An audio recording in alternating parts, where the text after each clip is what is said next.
we are today with our game master for Dead Sun's Company for the Tainted Hive campaign, Brad. Brad, wave to the camera. Oh, hello. I am Brad. Brad, is it fair to say we know each other? I don't know. I mean, you stood in my wedding. I stood in your wedding. We've pretty much been for each other. No, I don't think we know each other at all. Nah. Well, this will be a really unbiased interview then, right? So, if you can even call it an interview. Yeah, I just wanted to sit you down before we start recording tomorrow and kind of pick your brain around some of the choices you made, why we chose this as a first campaign, and yeah. So I think the first thing I wanted to ask is, what's your earliest memory of Warhammer? Like, when did you decide it was something that you really enjoyed? So believe this or not, despite my inherent addiction to all things Warhammer that you know extremely well, it did not start in high school. I think I was like 8 or 9. Literally. So back in the 90s, Games Workshop, to try to drive attention to Warhammer 40,000 3rd edition, actually at that point it might have been 2nd edition, they released these boxes of like how to paint, and they still do it today. But it was the monopose square-shouldered Space Marines, 5 of them, and a set of paints to go with it. And I don't know why he did it, but my Uncle Jeff, my mom's brother, bought my brother and I both one of those, and my mom was livid because she knew what gateway it was to start getting into miniature hobbying because he was so into it. I mean, this is my uncle who played Dark Age of Camelot. He played World of Warcraft. He played Battletech, the tabletop version of Battletech. And so he bought these things for us. And I have this memory, and I'm not sure if it's 100% accurate because this is, 26 years ago, 27 years ago. Sure. But we were in Rockford, Illinois, Loves Park, Illinois. There was this little game shop right on Riverside Drive, and he took us there. And he bought my brother a box of, at the time they were called the Dark Eldar. Games Workshop changed it for IP reasons, but Dark Eldar Reavers. And I got a box of Catachan Jungle Fighters. And we went back to my mom's house because I think he'd been babysitting us or something. And my mom, I just remember her looking at him and going, "You asshole." And I don't know, man. I mean, ever since then, you got this box of frickin' like tatted, muscular jungle fighters and all the codices that go with it. And I was hooked. Yeah. And those were for 40K? That was 40,000. Yeah. So back in the day, that was your first love. When I was younger, I was a 40K head. I mean, you remember when we met when I was in high school, like D&D was great. Fantasy was great. I was a big sci-fi nerd back then. It was Star Wars. It was Warhammer. It was Halo. And it probably was later in life where I started to get really more into the fantasy piece, the medieval piece, the swords and magic over guns and space. And I'm not really sure exactly what kind of started that shift, but when I first got into Warhammer, I was all 40K. And I happen to know you've read a lot of novels in the Warhammer universe. So a lot of Dan novels. Abnett, I think, is your favorite 40K author. Yeah, so Dan Abnett wrote all of the Gaunt's Ghost novels, which I personally love. I think they're some of the best content for 40K, but it's because it's not Space Marines. It's not these super augmented supermen in ceramite armor that can't be burst. It's men and women. And the very first book, the first book he wrote, it was actually a compilation of short stories that he wrote for White Dwarf about the Imperial Guard. And so the very first book that you get on the Imperial Guard, you get on these like Tanith, not jungle fighters, but Tanith stealth fighters, they're in the trenches and it's explained like World War I. And I just went, yeah, that's 40K. Cool. So all that background in Warhammer, obviously we've played D&D and some other tabletop games together. What made you want to run Imperium Maledictum, this new Warhammer 40K game, over any other tabletop role-playing game systems? Yeah, so I think for me it's twofold. Obviously, we had started The Enemy Within just about a year ago. Started playing Warhammer Fantasy Roleplay. Yeah. All of that back there. And the fact is, you and I have always tried to customize our D&D games. We've always tried to make them more, because 4th edition we don't talk about, but once we got back into 5th edition, you know, it's more streamlined, it's more mainstream, and it's phenomenal. I mean, think about how many people you and I alone brought back into the D&D fold in the last 5 years, right? Yeah. It's a lot. And there's a lot of benefits to a system that is simple like that. But you and I have constantly tried to make the simple way more complicated and way more a little grittier, right? Like yeah. It's always feels a little bit on the surface, and there's just some things that don't make sense sometimes. And add the grit, add the filth, add the, oh, hey, like this dragon just breathed fire on you and you took 46 damage, but you're not on fire. What? Like fixing that stuff. Dead. Yeah, and you're not dead. So when we got into Warhammer Fantasy, which, you know, I had been jonesing to run and jonesing to get into for like 2 years because of the grit. Oh yeah. When we finally had the group to start into that, and I saw Cubicle 7 start talking about a brand new system, for me it was like, here's how we turn a new page. You know, we all jumped into 5e about 5 years into its inception. After, you know, COVID hit, we all get back into D&D. Oh, hey, 5e's been around for 4 to 5 years. Here's 20 books. Warhammer Fantasy. There's 20 books. The thing about Imperium Maledictum that really kind of bit for me is twofold. First, you're set in the 40K universe, which gives you, in my opinion, even more flexibility than the fantasy universe, because there's no way anyone at Games Workshop, including Gav Thorpe, Dan Abnett, and all the other authors, have authored every single world and every piece of every world. Fantasy, in the meantime, went through 8 editions of tabletop warfare gaming. It has 50 plus years of history. You have Vermintide 2, the Total War games. You have all of these games that have added canon. And sure, you know, to quote Andy Law, it's your hammer. You can make it whatever you want. But there's almost that level of, like, when you really love an IP, there's that level of respect where you just don't want to shit on it, right? And for Imperium Maledictum, we get a fresh slate. We get a brand new sector. We get a place that was made for this game, following Noctis Eterna. And for me, it's nice because, again, you're not the superhero. You're not a Space Marine. You are not Captain Titus from the game Space Marine mowing down hundreds of Tyranids. You're a person who gets plucked out of nothingness, out of the drudgery of Imperial life, to then be told, hey, thank you so much for what you do for the Emperor of Mankind and for the Imperium at a large. Go do this thing that might kill you or else. Yeah, and good luck telling everyone why you're doing it, right? Right. Why are you here? I don't know. Can't talk about it. Yeah, I'm looking forward to playing in a sci-fi one for once. I know we've done a lot of fantasy, so yeah, this is going to be a cool change of pace. You mentioned Cubicle 7, and they are the creators of this game and Warhammer Fantasy Roleplay. Yep. What do you love most about the D100 system that we've been playing with the fantasy roleplay and this one compared to other game systems like a D20 based or a multi D6? Yeah, so for me, the D100 is that next level beyond the D20. It's the ability to take, you know, if you're looking at a percent chance that you succeed at something, a D20 does a great job. But again, it's back to that. It's simple. You have a 1 in 5 chance to, you know, have something happen compared to a D100 where you have a 1 in 100 chance. And I don't mean that as in like a D20. Yeah, there's 20 chances, but each of those is like a fifth of a percentile, right? So a 1 is 5%, 2 is 10%, etc. And sure, you can use a D20 to do that. You can use those systems to do that. But when it comes down to the D100 system, the thing I love is the sheer larger amount of variance in the rolls, because you're rolling 2 die and utilizing those 2 values to get your roll.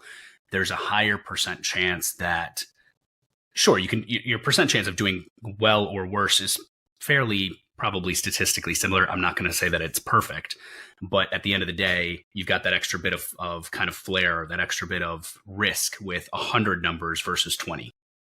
Yeah. And I've noticed playing as a player in your games that the D100 system and the way they do quote unquote leveling in the D100 system feels more organic. Like as you level certain skills in certain areas, it feels more like you just learned something along the way, as opposed to I'm suddenly able to do these 8 new skills. Like absolutely. And even more so than that, I think for me, the thing is the way Cubicle 7 has structured Warhammer Fantasy 4th edition and Imperium Maledictum it's nice to that exact point of your skill isn't just here's your strength, take the bonus and put it to your athletics. It doesn't necessarily work like that. Like, sure, your strength might be the core basis of something equivalent to athletics, but then you also have the skill that you added into your athletics. And then on top of that, Imperium Maledictum takes it a step further than fantasy and says, hey, yeah, you've got your skills, but then you have your specializations within that skill. So it's not just that your athletics covers everything. So just because you're strong, you're good at everything.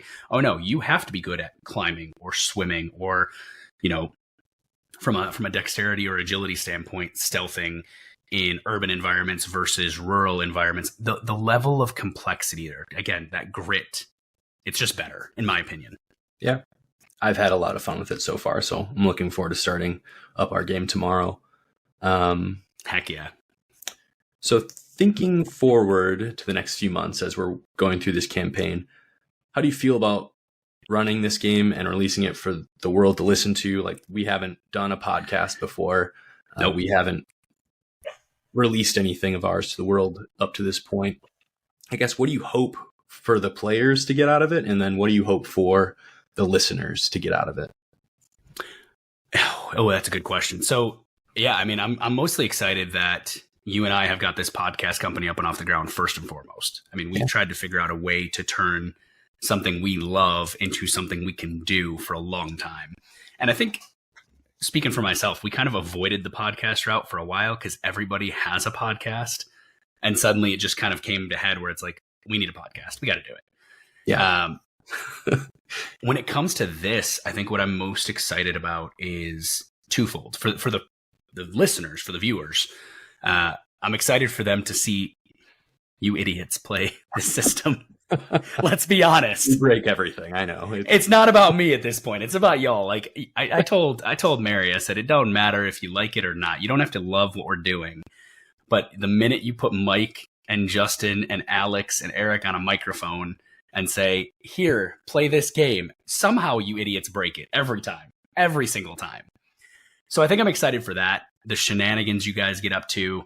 But also, I think that this group has consistently proven a track record of good storytelling, good collaborative storytelling in terms of player backstory, player development, the things we do in the sessions themselves, in the games that kind of lead to that evolution of the system as a whole, whether it was D&D or whether it's Warhammer. And then as the GM, what am I excited for? I am excited to watch all of your faces when somebody runs at you with a whirring chainsword. That's what I'm excited for. Yeah, I don't know what that face is going to look like for me, but it's going to vary. It depends on what character I roll, honestly. Yeah.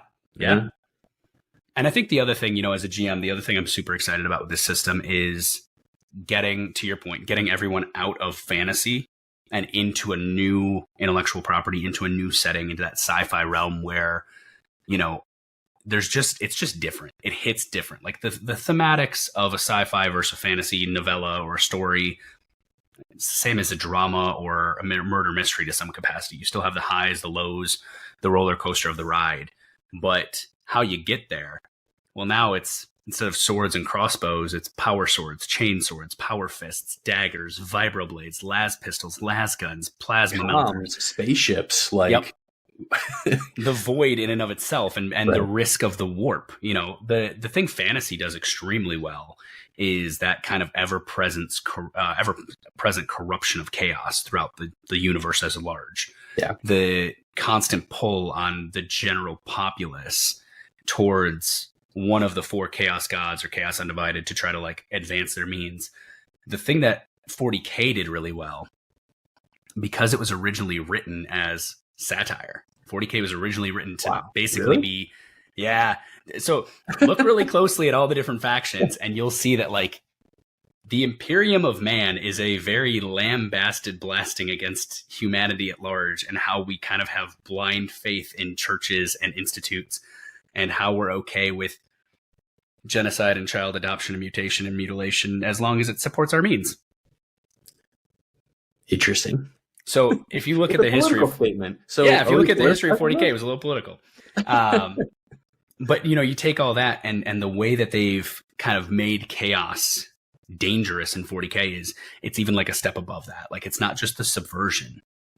It's that for the majority of the monotonous drudgery of folks in the Imperium, you have two options. The first option is my favorite phrase out of 40K. Only in death does duty end. Yep. Tells you exactly how grimdark this can be. You can look forward to at least one of the players dying in this game. Somebody's going to die this time. It's going to happen. But the second one is, imagine that, if you look at like medieval structures, families did what families do. If you're a cobbler, your father was a cobbler, your grandfather was a cobbler. It's kind of the same concept here. But the difference is that when you don't want to do that anymore, you have very few options to get out of your path in life in the Imperium. And the easiest one tends to be cults. So chaos is extremely subversive. And let's just say that if you thought chaos was dangerous in Warhammer Fantasy, just wait. Okay, cool. I guess just one more question for today. For those listening to this interview here and maybe they're on the fence about listening in to our campaign, what would you say to them? Why should they listen? What's in it for them to sway them in the mind of the game master? Oh, from the mind of the game master, that's a good question. I think you're looking at two things, in my personal opinion. Again, first and foremost, we got a good group. We got a good group. Like, I wouldn't be jumping in and saying we got to do this if we didn't have the group that we did, right? Yep.